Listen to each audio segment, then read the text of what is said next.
We got a lot to show you, and the good news, Gamescom, is we have someone very special here who can be here to talk about Starfield. Please join me in welcoming to Opening Night Live in Gamescom for the first time ever, one of our industry's greatest creators, the director and executive producer of Bethesda Game Studios. That's right, Todd Howard, everybody.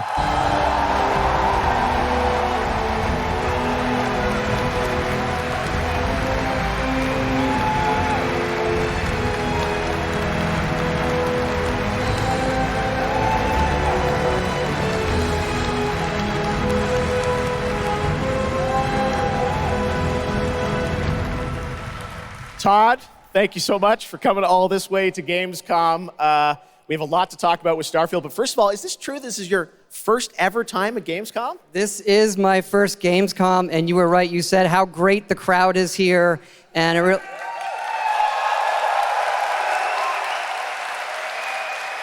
and just all the fans that come here for the biggest convention in gaming to celebrate games.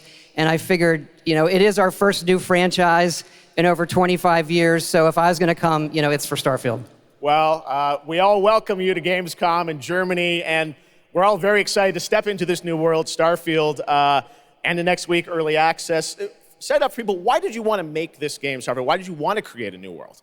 I think like a lot of gamers out there, we have dreamt of a game where we look to the skies and we can blast off into space and explore. We love to make games where we can explore these worlds. We've done like with the Elder Scrolls and the Fallout series, but we wanted to do something brand new where you could explore with complete freedom in the galaxy. It's a game we've always wanted to play that we think a lot of people wanted to play as well. It's kind of that dream game.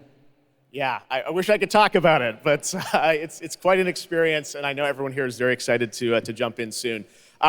You did bring some stuff to Gamescom to show to fans. I know there's a theater. Tell us, I know you've been, sharing a little bit about the game, but I know there's a lot you want people to discover when they play it. What did you bring here to Gamescom? Yeah, it's really cool. We've built a 300-person seat theater where we're actually showing the beginning of the game, and you start out as a miner, and you touch this artifact that affects you in some way, where you see a bit into space-time, and then you get to create your own character. Our games are about creating and being whoever you want, and then you're off on adventure. Yes, let's talk a little bit about this adventure. I know, people have been wondering kind of what the main quest line is going to be after you create your character, which is something that I know. I saw even someone on the internet this week created you, I think. Did you see that? Someone tweeted out a picture. They somehow figured out. I see a lot of things on the internet. I'm not sure that's real. Well, the thing is, I think you could literally create whoever you want and then enroll yourself into this adventure. And tell us about sort of how the adventure starts. What can we expect? Well, you jump off. You're joining Constellation, which are the last kind of group of space explorers, like NASA meets Indiana Jones searching for these artifacts. But the story goes a lot of places. The game has a lot of surprises that we haven't talked about. I don't want to spoil them here, yes. But really, really happy with how the story turned out and where it goes. Yeah, it's such an epic experience, and you and your team have done so much for this industry, and the fact that you guys have worked through COVID, building this and coming on the other end, we're so excited for everyone to get a chance to play it. So thank you for all you've done for our industry, Todd. Everyone, Todd Howard. Thank you. Can't wait for you to play the game. Thanks so much, Todd. Really.